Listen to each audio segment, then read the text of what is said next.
All right, everybody, welcome to Service Drive Live. We are excited to have Charles Cannon here with us today.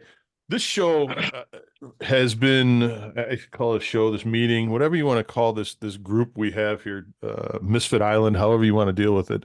Hey, We have been hey. talking about fixed ops for a long, long time now.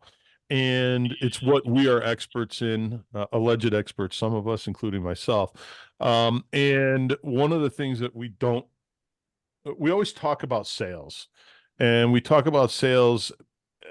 We talk about the problems we have with the sales department. We talk about how general managers don't know what they don't know, and some of them maliciously don't know.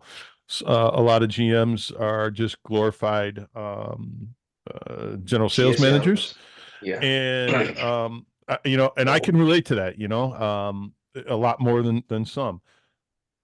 But the real GMs, those are the guys, right? Those are the guys and gals, the real GMs, the ones that get it. And a few of you on here are lucky enough to work with folks like that. I know Zach Perkle said he was. I've got a great GM at one of our stores, and he's just outstanding. It's a privilege to work with him. And we're lucky enough to have one of those guys in our ranks in Charles Cannon. Charles is from Lexus of Saramonte. And if you haven't looked at this facility, go ahead and look at it online. It's pretty impressive. He just Hey, told me now that it was hey. it's 4 stories, Yeah, it's 4 stories. four Yeah, the stories, which is, four-story building. I mean, that's pretty crazy. That's a big Yeah. facility. So we want to so get a look at it, especially do the 360 of the shop. It's impressive. But how we're gonna work this today is this is gonna be almost like an Ask the GM type thing. And anybody who wants to raise their hand, of course, please do. We want to talk to as many people as possible. But I've got a list of some questions here, and then whatever you guys want as well. We are asking today, we are trying to figure out what a good GM looks at fixed for. What does he look at fixed? How does he see fixed? What are his thoughts on fixed? And that's what we're going to do. Charles, how are you today? Man, I'm blessed, man. How y'all doing? I think I can speak for the group. We're good, and we're excited to hear you. So, Yeah. Charles, tell us a little bit about yourself and how long you've been in your current role. I've been a GM for a little over 2 years. Been with Sonic Automotive for about 7 years. Been in the car business. Started in July of 2002. I started off, like most everybody else, it was an accident. Um, I was going to school to be a veterinarian, and the first semester of Get out of here, college, really? yeah, yeah. And then the first semester of college, it just that math and science just wasn't for me. I couldn't imagine doing eight to 10 more years of that. I'm just I going to actually tell worked. you. I'm just going to tell you. I've known many a GM that can't do math. Just saying. It was a struggle because I was actually working at a veterinary clinic at the time, and I was like, this is what I'm gonna do. But then after that, after I realized that I can't do this, was trying to figure out what I wanted to do. And at the time, my mom was married to this guy whose his son-in-law was a sales manager at a Toyota store. He said, "You should try a car business." I said, "Okay, I'll try it until I find a real job." And um, I started off at a Pontiac GMC store in Houston. I was there and I quickly rose up and I was there a year and a half. I did back then I did internet sales and the only reason I did it was because nobody else wanted to do it because they thought it was just a fad that was going to go away. So give it to the green pea sales guy to do eBay sales and stuff like that. And I did pretty well. Then I went to a Honda store. I was there for a year and a half. And then I had a chance to go to a BMW store in downtown Houston where I was for 10 years. I went from sales to internet sales to pre-owned manager and, did well in all the roles. And then I had an opportunity to go to Sonic. I got recruited over there as a sales manager and quickly grew the store, had an opportunity to become a general sales manager. And then I went to Sonic has a general manager leadership academy. And I did that in 2020. I finished tied for number one in my class. I hate that because I wanted to be number one, but whatever. It still bothers me to this day. Love it. Um, and, and then had an opportunity to come to California, do this store, and just slowly moving it up. and just learning something new every single day. I make it a point to make sure I do, and try to figure things out. I tell people all the time, I don't have all the answers, but if I don't, I'll figure out the answer for you.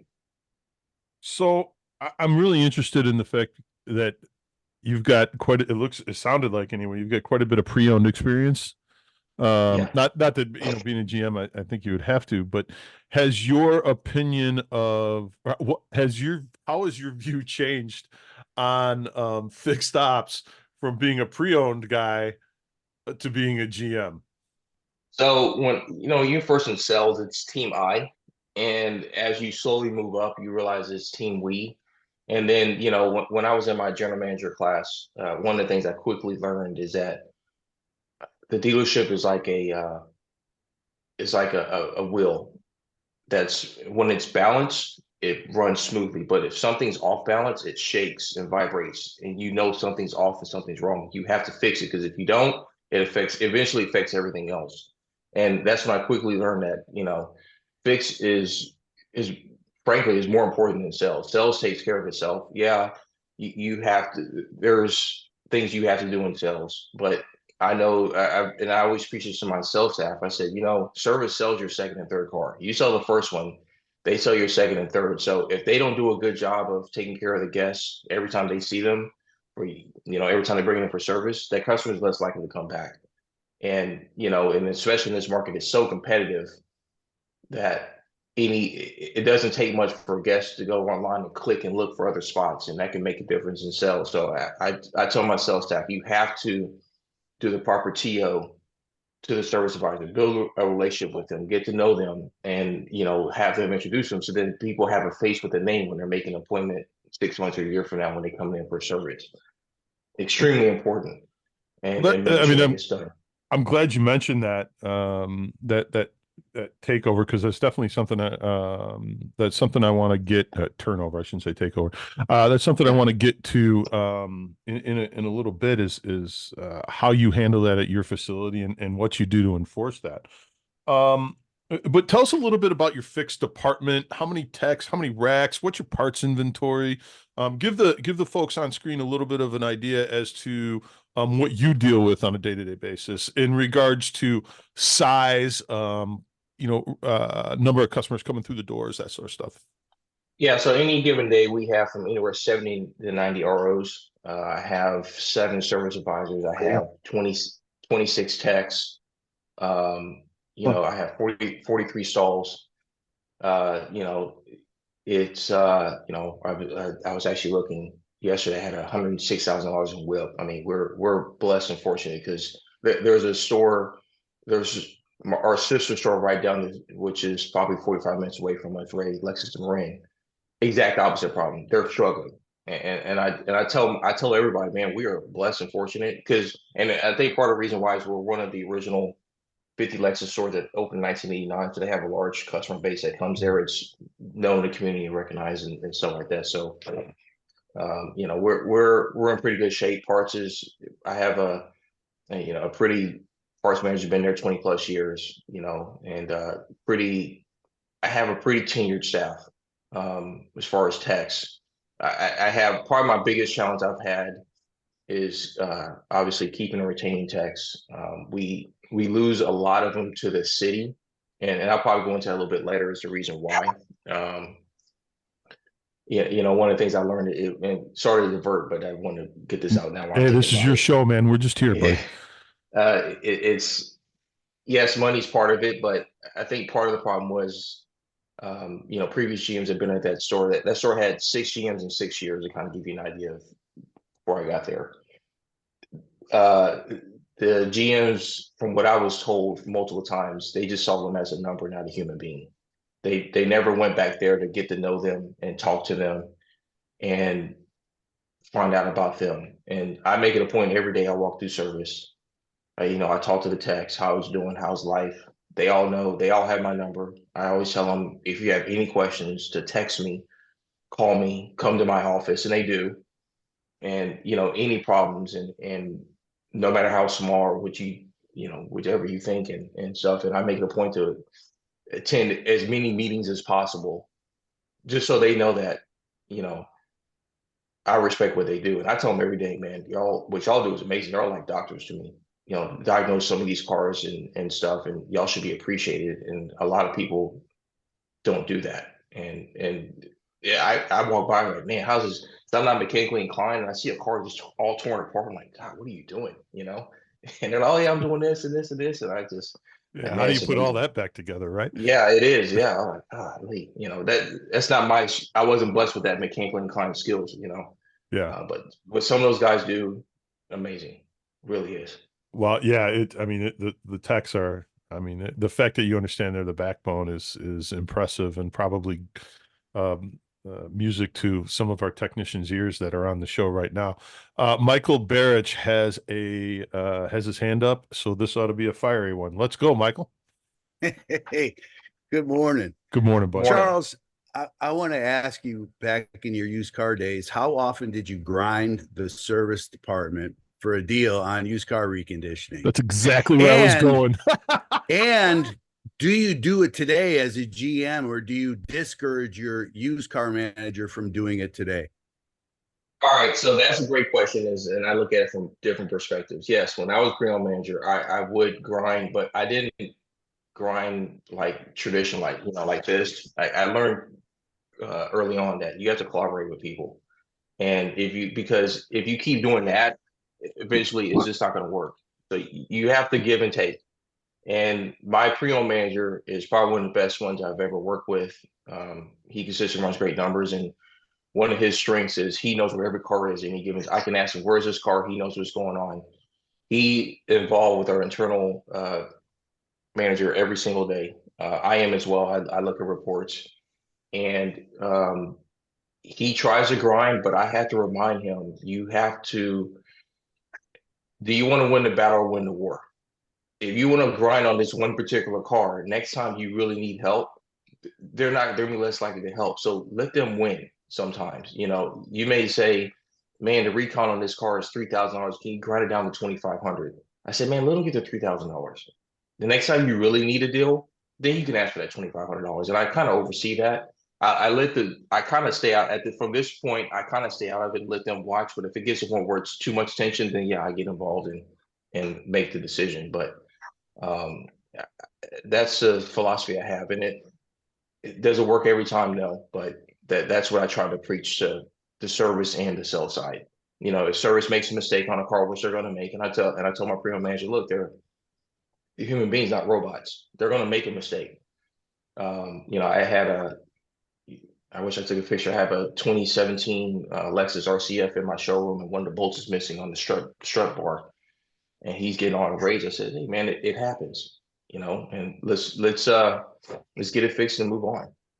So, Charles, with that, and I firmly believe that Joe, you're assuming my questions were over. no, I'm not. I'm telling you they're over.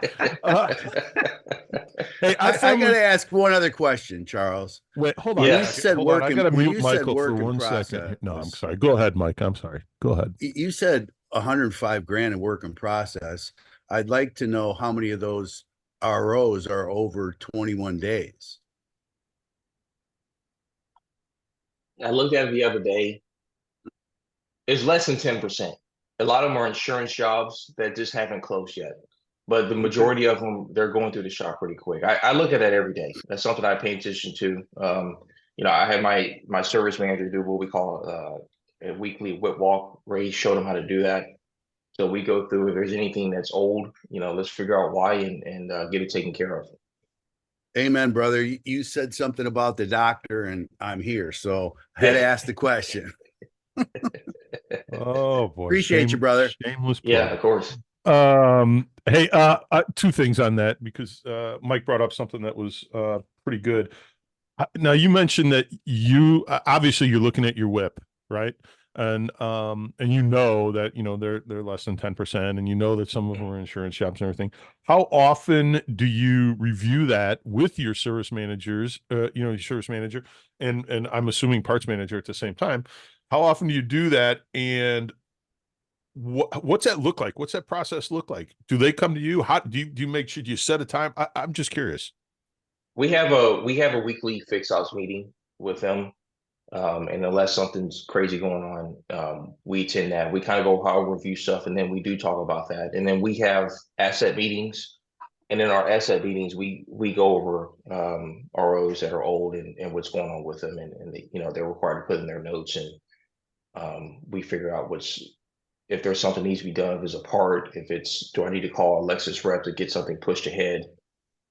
Yeah, perfect example. I had a car that's been on the ground 50 days because they put in the wrong instrument cluster. So it was reading wrong. The new car came off the lot. It's been there 55 days and it was supposed to get handled and the part wasn't available. And then I had to make a call and guess when it became available. And, it's stuff like that I have to get involved when necessary to get stuff done.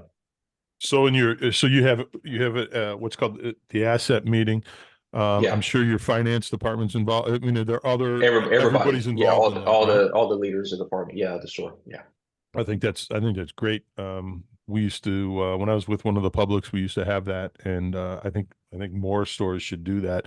I think more GMs should get involved in the reality of the work in process and the open ROs. If you don't know your open ROs, and how many of those cars are there, that open RO list can get out of control pretty quickly if you're not on top of it. And as a GM, and I've taught this to a couple of GMs that stale cars do nothing to help you. Nothing good comes from a car that's been sitting around for a while. I mean, just bad things happen to that all the time, and I'm glad that you're doing that with your team. Sean Armorer has a question for you, Charles. Sure.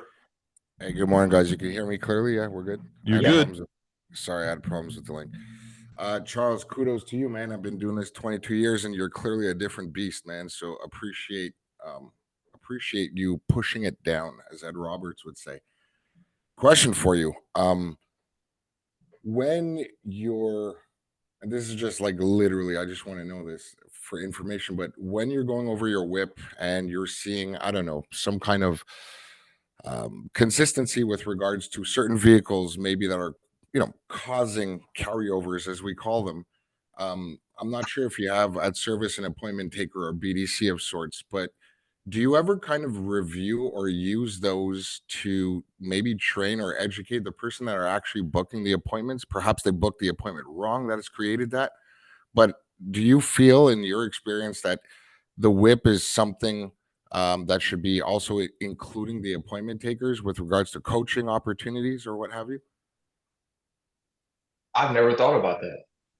That's a light bulb moment for me. I haven't, but I will look into that next week. Actually, thank you for that question. Who would have guessed that Sean Armour was going BDC on that? Yeah, who would have guessed that? They don't call me the disruptor for nothing, but no, that's good. So, that's a good. And idea. I don't want to jump on it, but so I used to be a service manager for a year and a half, having went from BDC to service manager for a large Lexus store, and sometimes when we're talking about the employee experience and bringing it all together, I just find it fundamentally important for the person, maybe not the first or second year appointment taker because they still don't understand the scope, that 30,000 footer. But once your appointment taker or BDC manager gets to 3, 4, 5 years, I find it personally intrinsic that they understand how they can contribute, because often they're in a room with the mops, the work orders, all in the corner at the back of the dealer. However, this person is front lines. So with regards to a fluidity of appointments, I was just wondering that because I do that a lot with my dealer groups, and it's really helped out tremendously. So I just wanted to know your take on that. Thank you. Yeah, it's great idea. Thank you. I would say that do you have a BDC, Charles? We do, and actually we're looking to centralize it. We're internally. Oh, okay. No, internally. Hold on, I gotta mute Sean. Yeah. There we go.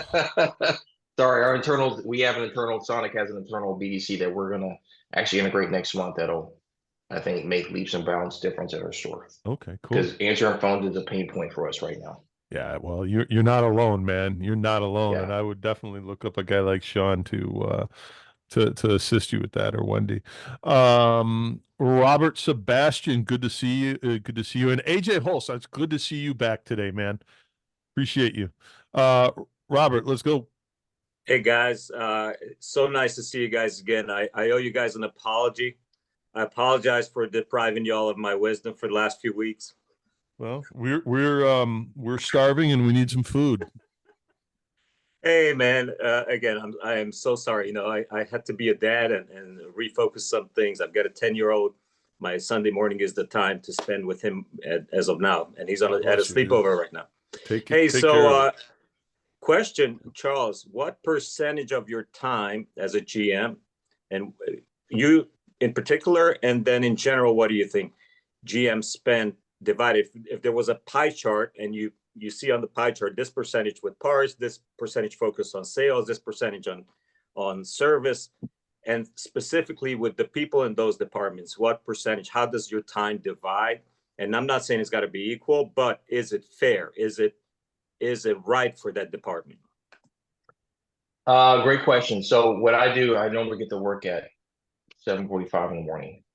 And first thing I do is I look at my reports for variable and fixed. And based on those reports, that kind of dictates my day. So for example, if I see service struggling, they're behind, budget or whatever the case is, I'm going to spend a little more time over there and say, hey, what's going on? What can I do to help? Same thing with service. Same thing with parts. To be frank, I don't spend a lot of time in parts. And the reason why is because the guy over there, he's very good at what he does. We have conversations all the time, very high level conversations. So I rarely have challenges with him. And generally, if he misses budgets because service didn't do their part. I mean, at the end of the day, so- though, it's parts. I mean, who really needs to Yeah. bother? I mean, let's just be honest about that. It's freaking parts, dude. No, but I would say for me, I probably spend, for service, if my day's split up in a pie, 30-40%, because there's usually so much. I have a newer staff right now in variable that I have to train and watch and monitor, make sure they're taking care of stuff. My service department, and I tell them this, to be frank, I say, look, there are 7 managers over here versus 3 in my fix, but yet they have the double amount of people, but yet I'm over here more because y'all have heat or there's metrics you aren't taken care of. And I say, this frustrates me to no end. And I'd love to spend more time in fix, but I love to be 50-60% in fix, just simply selfishly, because then I can learn more. The more you're over there, the more I go over there and say, oh, I didn't know about that, and look at things differently. But I don't spend enough time. I wish I could spend more. I'd like to spend 50-60% of my time over there, but I'm probably 30-40% on a given day. Hey, Joe, can I follow up just a little bit on that? Yeah, please go ahead. Just want to add it, and not just the GM. Of course, dealer principals are not always at your location, but I see the dealership where the technicians have stayed as long as 40 years and retired from that same dealership, is where the dealer principal actually stops and talks to the technicians. He actually knows their hobbies.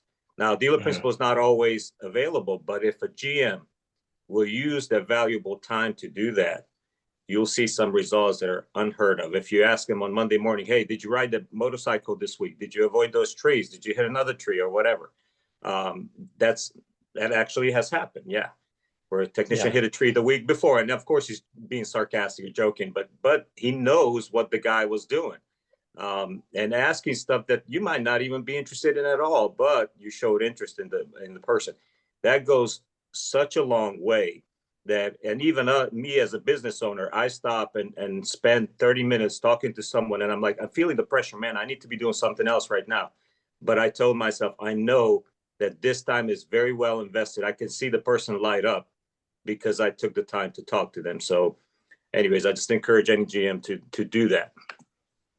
Oh yeah, I agree. For example, I had one of my techs, he was on maternity leave, and when he came back, I said, "Hey, send me a picture." When we sent it out to the store, and another tech had a baby back in September, and I told him send me the registry, and we sent it out to the whole store and said, "Hey, let's buy him something on his registry," and people did that, and he really appreciated that. That's great. That's killer. It's just little things like that you take care of people.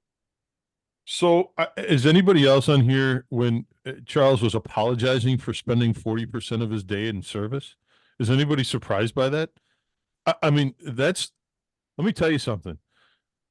40% is gigantic, monumentally huge for a GM to spend. Don't ever apologize for that. Yeah, and as Robert said, that's 39% more than most. Well, So yeah, but I will say, respectfully, I don't compare myself to other people. well, I fair enough. compare Well, I myself wouldn't either with and that record. and I definitely wouldn't. I That's strong. I have goals in life, and I know, long term with this business kind of is where it's heading, and fix is going to be extremely important. And Kudos to you, man. Kudos to you. yeah, That's a win. Hey, Roger, go ahead. Good morning, everybody. Mr. Cannon, if I could ask you a question, what advice would you sure. give a long-time fixed ops guy if he was looking to be a GM? Why does he there's- call you Mr. Cannon and I'm just like Joe the? I haven't met him officially. I Oh met him. my. Oh, okay. All right. Well, Just because we yeah, shared beers, Roger. my advice would be, one, let people know. Two, ask what it would take to get there. Ask these people who, make the decisions. Three, spend time in variable. See what it's like over there. See what they go through on a daily basis and stuff like that. And that's what I would do. And then four, read leadership books. Go to listen to podcasts. You have to open your mind up, because it's dealing with just fix or just sales is one thing, but dealing with the whole dealership and learning all those aspects, it's a lot, and you have to adapt. I think I was talking to I've had a really, really busy week, and I was talking to a very forward-thinking group this week about some things, and I was really shocked at how well or how many fixed GMs they had in their group, GMs with fixed backgrounds. So it's something that people aren't turning a blind eye to anymore. It's still very much the exception, but it's something that they're not turning a blind eye to anymore. And I think that, to let them know is like you said, Charles. I mean, that's one of the biggest things. You got to let somebody know you're interested, because they're going to assume you're not, right? Closed mouth don't get fed. I tell people that all the time. Yeah, You gotta yeah, let people know. that's accurate. Hey, Larry, welcome. Hey, Joe and everybody. I have to tell you, you asked the question, so I'm going to answer it, and I'm going to answer it from the perspective of being a GM of a union shop and being a vendor for the last 12 years. It's just crazy, the blinders that people have on. I cannot tell you how many dealerships don't insist on a service walk or an introduction to service personnel, or how few dealerships are having sales service meetings. So instead of, you figure at this point, we'd be smart enough to understand that one of the biggest problems dealers have is retention through service.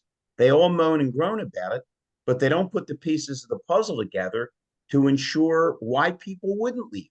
Whether it's a competitive oil change, whether it's tires, whether it's not that feeling like we're against service and service is against sales. I spent a lot of time back in my shop, not pat myself on the back because I had to, because the union just did a lot of odd things, I'll say gently, that made it difficult for me to stay profitable. I'll never get over at 5 o'clock, the guy walked off the job because it's 5 o'clock, when if he would have stayed till 5 minutes after 5, it would have been done. And anybody in service is going to nod their head when they heard the story of the guy that was in the loaner car and that had an accident and blamed it on the fact that he wasn't in his own car. So I don't think you can get too much involved. Listen, I'm just going to be candid. Everybody in sales is nuts. The next normal salesperson or manager I meet is going to be an anomaly. The service guys get in there, roll up their sleeves, burn their arm, do unbelievable things under pressure. And the salesmen are walking around. Yeah, I made 2,500 today. I'm really pissed off.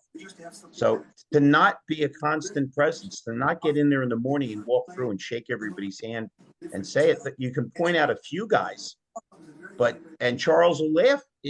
Isn't it amazing how many people don't do it? not realizing the profit structure and what happens when you neglect your service department, how it doesn't slap you in the face, it punches you in the face. Do you agree, Charles? 100% agree. 100%. Well, thanks, Larry. And again, I mean, you've got the practical experience, like Charles does, and obviously, if you're talking about situations where a tech walked off at 5 o'clock, or a customer got into an accident with a loaner car that because it wasn't his vehicle, you've spent some time in the service department as well, so I can appreciate that. Ray Hernandez. Hey, wait. One more thing. Just a quick tip. And again, it's just to make my buddy Charles laugh. Occasionally, I do, Charles, I do service recruiting all over the country. I'm really more of a sales trainer, but every once in a while they say, do me a favor, can you give a quick tune up to the service department? And I always say the same thing. Let me just talk to your operator. And I always tell them the same thing. Before you shoot somebody to somebody's desk, say, let me see if they're at their desk. If they're at their desk, say, great, here he is, or he's not there. Would you rather I send you the voicemail, or would you rather I take a note and hand it to him? I'm telling you, it makes all the difference in the world. Because in a world where everybody's so frustrated and impatient, I mean, anybody wants to raise their hand and lie, it's fine, but nobody wants to get put the voicemail. And when we're busy during the day, it's scary how some of those things, we don't need to be neglectful. So that's it. I'll shut up now. Thank you, Larry. Mr. Hernandez. See, I'm being polite. You were. I felt the restraint. It was Yeah, let's go, motherfucker. Hey, Charles. A lot of times we talk amongst our group about communication with technicians, how important it is to kind of hear them out, let them have a voice. Would you tell the group about your technician communication journey and how you brought your service manager into the next level of having regular communication with his techs? Yeah, so getting back to the question of I kept losing texts to our local city municipality. I one day, probably 6 months ago, I just had a meeting, and I had a meeting not only with the techs. Well, I had some senior techs, but just senior people from the department, been in the store for years, and I said, and it was just me. And I served lunch. I said, look, let's have a no holds barred conversation. There is nothing, I can take it. I just need to know what's going on. And it really came down to, from a technician's point of view, recognition and pay. And they told me, the previous GMs really didn't pay attention to us, and we're not being paid market. So I said, okay, I'm gonna look at that. And after doing research, I quickly saw, oh wow, they aren't being paid market. So I got with Ray and did a business case, and went up the chain and got it approved, and they were grateful for that. And then it was just a lot of other little things that weren't being done in a timely manner. So when I walk through every day, we have a big dry erase board, and I always tell them, if there's any issues that you're seeing around there, write it on there and let us know. And they'll write it on there, and I'll immediately take a picture and I'll send it to my fixed ops team and say, hey, let's get this handled. And then I'll write notes on there, okay, recognized, and here's a status update. So then whoever wrote it knows that it was acknowledged on a daily basis. The store also didn't have a big distinction in pay between, huge enough, in my opinion, between loop techs and master techs. So I've created that gap. And some of the master techs were saying that's why some of these guys are motivated. They're like, why should I go to school and do all this extra stuff for just a little bit more pay? So I've created enough gap in structures to where they want to do it. And another perception was, as well, the store doesn't want to pay for training. And I said, well, that's a lie. I've never said that. I encourage you. I said, if there's any training you want to do, I'm paying for it. I'll never stop you. And that opened up a lot of eyes, and they appreciated that. And we're doing it. So it made a huge difference just having that open, blunt communication. And then what I did after the meeting, I put all the notes in the email, and I forwarded to everybody that was in the meeting, so they understood that I understood what they were saying. And then I put, as something got addressed, I would send the email out to the group, okay, hey, this is where we are, what's got addressed. And then I recognized, as they saw that I was addressing things, they opened up more to me. It's built a great relationship with the store, and I think that's gone a long way, and I know that's going to be one of the keys for me to to keep people there long term, is to build that relationship where they don't want to leave. Hey, Charles, I'm not sure what numbers you want to share or not, but where did you go? Where's your technician cap now versus where it was when you You started can just having go these by conversations? percentage if you want, Charles. Yeah, and how has your business gone as a result of these large Oh, it increases? was significant. I will tell you what, my regional vice president was nervous and my service manager was nervous, but me and Ray saw it that we'll be okay, and immediately we were. They thought that some of the pay raises were like what 30%. It was significant. It was embarrassingly off, and I Okay. apologize when I said it should have never been that bad for their skill level. And I tell them, and even now I say, every 90 days we'll review your metrics, and if there's a business case to give you another raise, we'll do it. And so they know every 90 days we'll do it, and if not, we'll tell them the reason why. So there's very clear transparency on what metrics should be hit, what we expect, and based on that, you'll get a raise for X amount. And they appreciate that, because then they know, okay, as long as I do ABC 1, 2, 3, I'll get the results that I want every 90 days. And so that's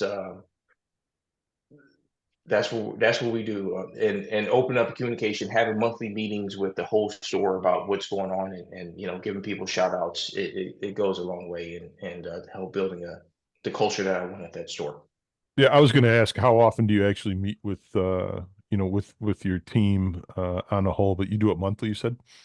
Monthly, yep. We have a month. We call it monthly kickoff meeting. Serve little dessert type things, and we just talk about results from the month before. Have each manager give a shout out to somebody that they feel, not necessarily because they were the top producing salesperson, top producing tech, but somebody that went above and beyond, or something like that. Somebody who may not normally get recognized. Give them a shout out in front of 80, 90 people goes a long way to make people feel good. That's a great that's a great deal there, especially for somebody to get the recognition. Most people thrive on recognition, so that's stellar and good for you. So Good for you. Joe, I'll give you the last couple things more shout outs for Charles. So the actual number, the highest, it went for about 42% increase. Is the Great amount of money. recognition. I don't know if that's Ray pounding his chest or what, but great recognition For Charles. And listen, every week he has a regular meeting with his technicians. It's mandated. His manager has to do it now, and it went from being a gripe session to now it's a totally different deal, because it knocked out all the barriers. And the Charles was one of the first, if not the only, general manager that ever said to me, we're talking about budget and hitting his budget, and he said, yeah, we hit our budget because we had this many techs last month. He recognized the capacity of the technicians and the strength of having that capacity without even, that wasn't even the conversation, but hey, this is why we did it, because he had the body. He wasn't losing them. Absolutely. And he gave out a bunch of raises. That's great. Good job, Charles. Good job. Thanks, Ray. Appreciate that. Sean Armorer, please. Yeah, I got 2 questions for you, Charles.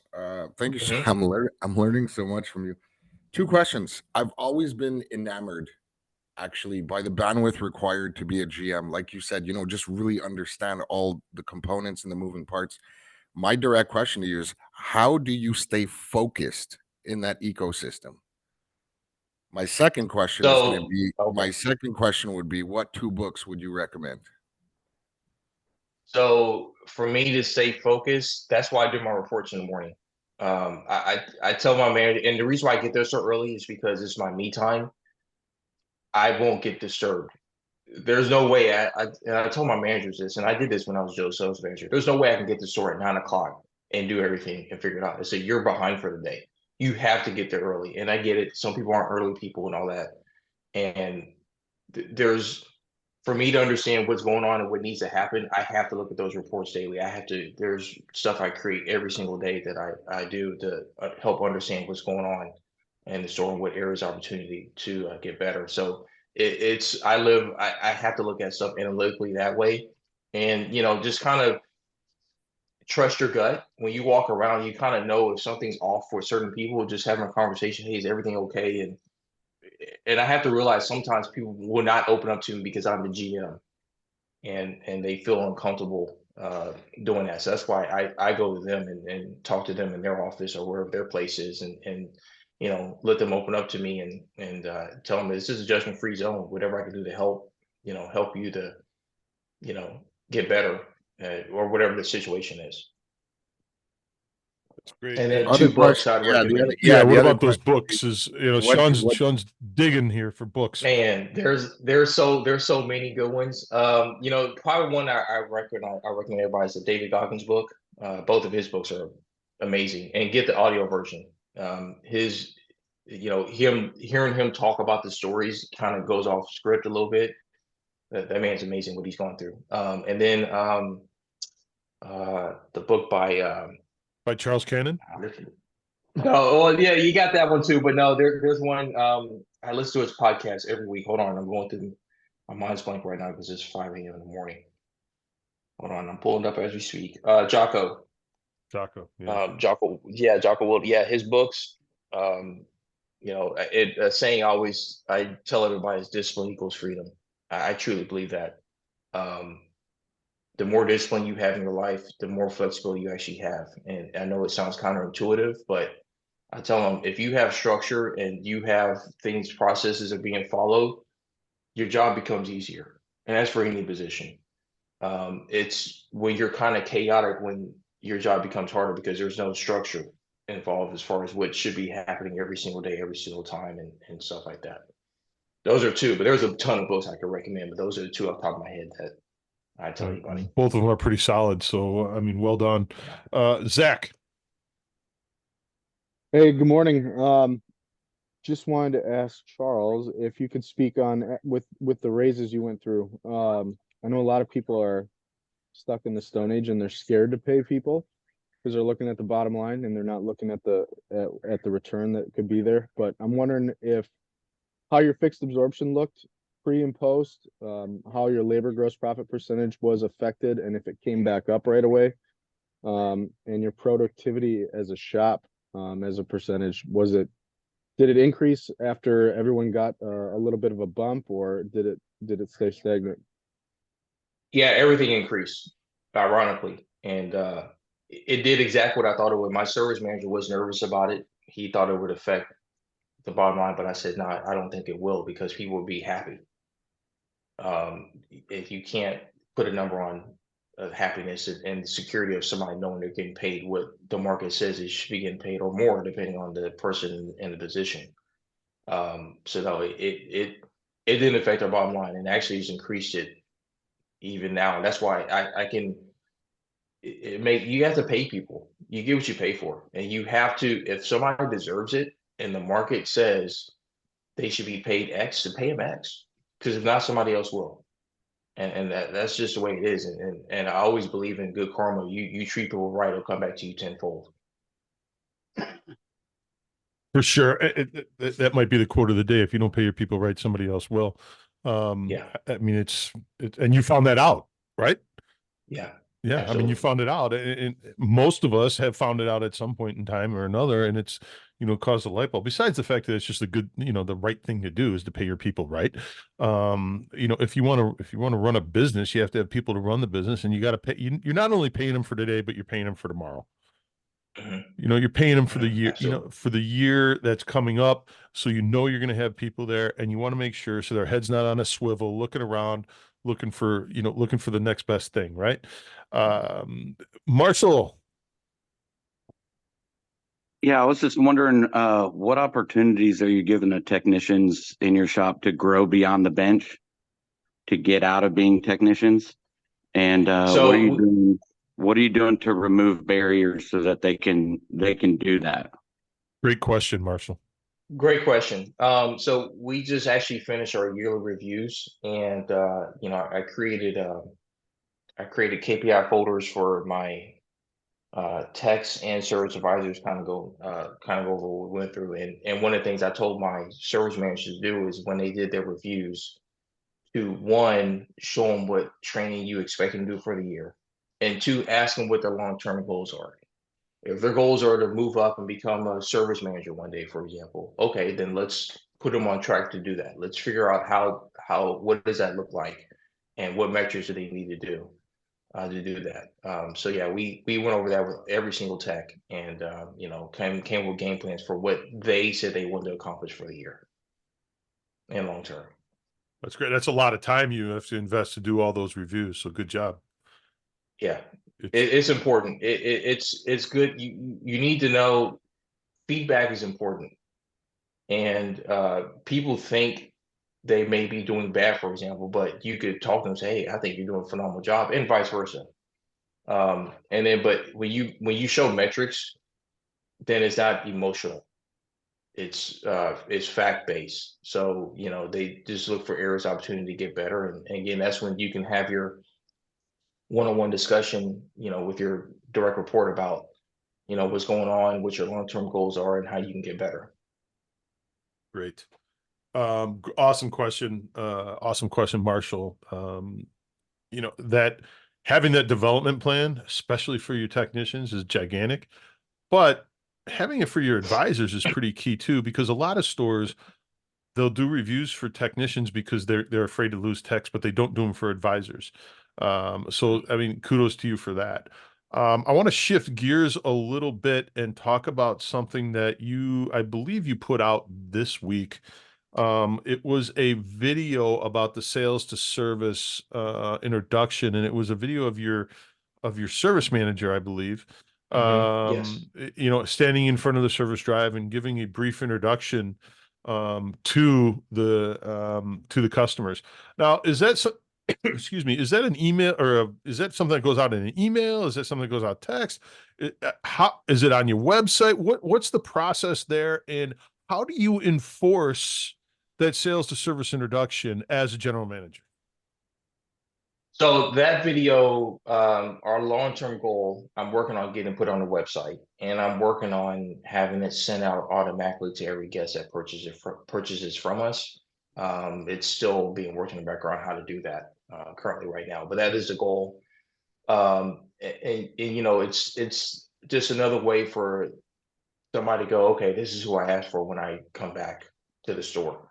And as far as enforcing sales as service, I'm asking at this point, and then the next step is I'm going to tell, and then I even look at a point to where, a previous store I worked at, the service department would get a list of the customers that bought from the day before, or the service BDC, and then they would call the guest and introduce themselves and set an appointment that way. So I'm looking at different ideas to make sure it's being done. It's being done probably 50% right now. Not enough for me. I want it 100%. So I'm trying to figure out what the next step is to get it done to 100% at this point.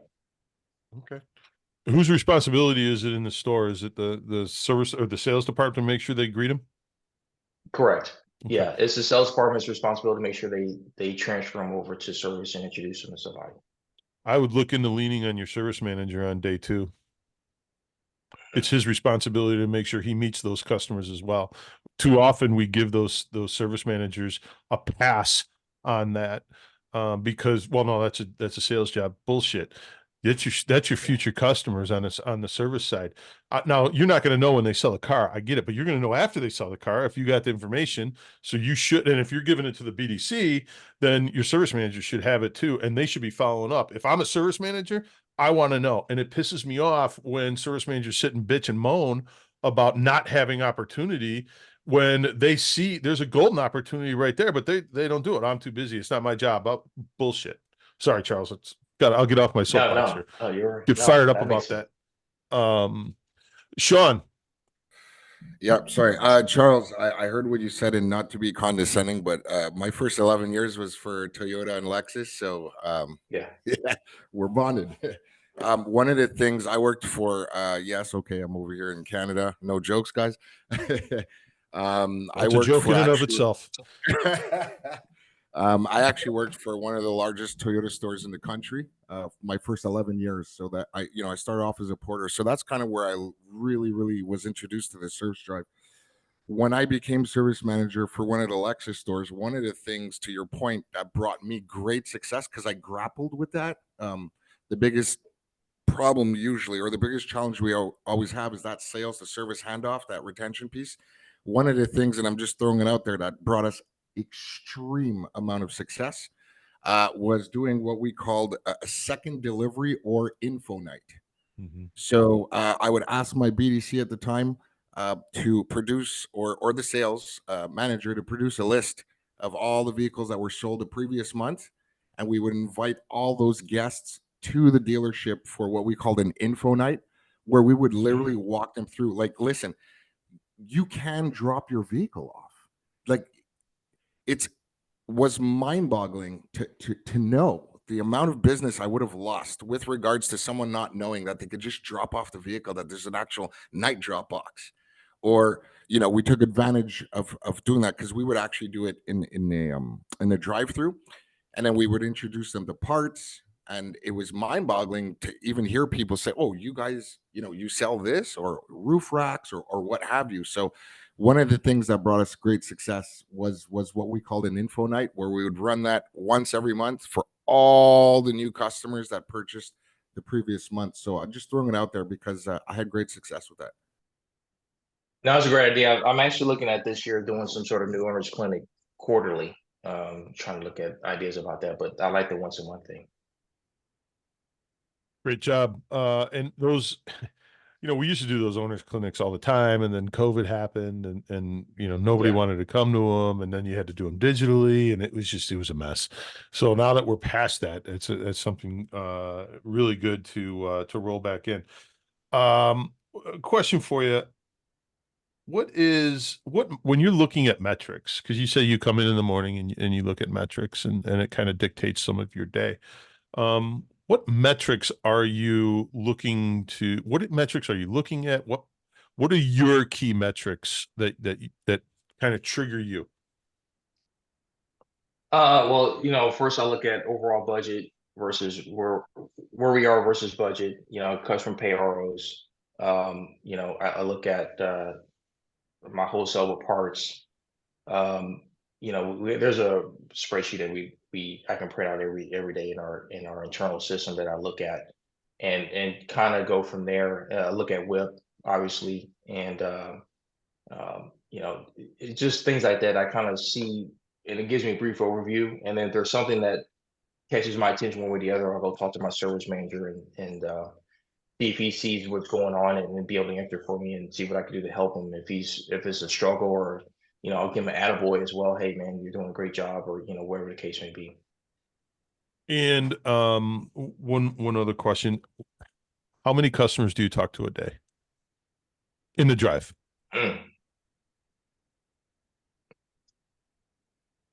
Not that many, truthfully.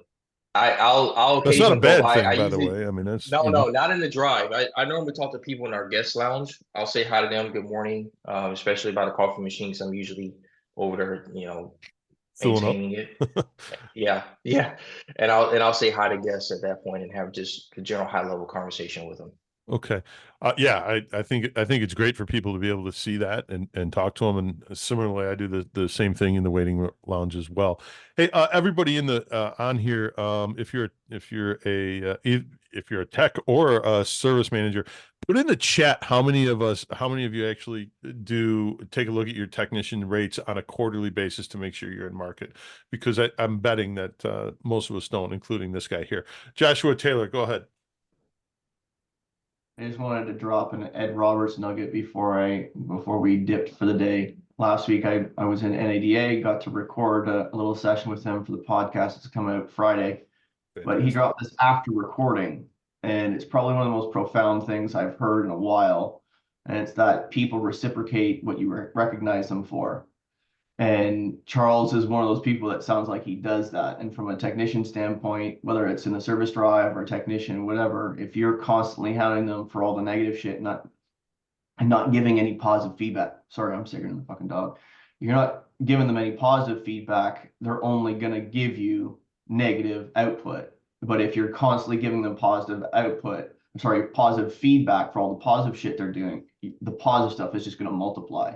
That seems to be Absolutely. the foundation of his success across the board, because they have, like, he has 3 meetings a week. You're talking about a gentleman who is running 362 people, right? 362 people, and he has 3 meetings a week with Fix.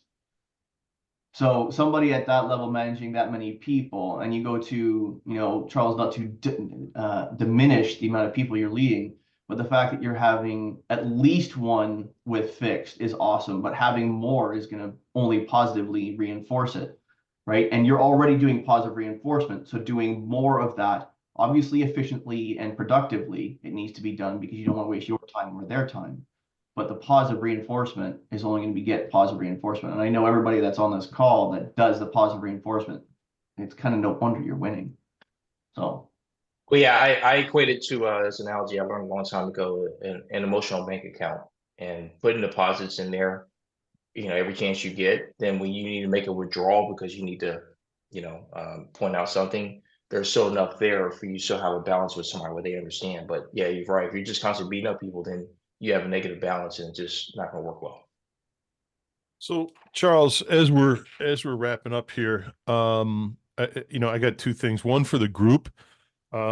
Please, shoot me a text, shoot me an email, whatever. If you have a topic you want to cover, something like that, I'm putting together lists of topics as we're building this, and having experts talk. If you know somebody that would be great on this, please, let's work together to get, some topical information on here that's going to be important and usable. Specific and actionable is what we want to do, so you can do something on Monday morning. Charles, again, thank you so much for doing this with us today. I mean, it's a breath of fresh air for a bunch of fixed goofs to see somebody from Thank the you for having me variable on. side. I appreciate this. Well, no, man, it's awesome to hear somebody from the variable side take look at parts and service with the depth that you did. Charles, what is, if you could leave us with something from the general manager standpoint, what is something you can give us to make us better in fixed? Constantly learn. Know what you don't know. Don't be afraid to ask. Be humble enough. Put your ego aside, and put in the work daily. And especially from everybody here on this call as a leader, it's not about you. It's about everybody else that reports to you. And I always tell people, it's not only, like, for example, I'm in charge of 80 people, but I say I'm really in charge of 320 or more. And what I mean by that is I'm in charge of that person's spouse and their kids. Because if they're having a bad day at work or something going on, guess what? It affects them at home, and that can make a difference in their spouse or kids' life. So if you're doing the right things by them, when they come home with a positive attitude, hey, I had a great day at work, blah blah blah. Guess what? It affects them in a positive way as well. So those are things that I think about when I make decisions, and I don't take my position lightly. Thank you, Charles. Appreciate it. Again, the fact that you don't take it lightly is very obvious by the content here today. Thanks, everybody. Have a great Sunday, and root for Taylor's boyfriend or somebody tonight, okay? We'll talk to y'all. See you guys. Thank you.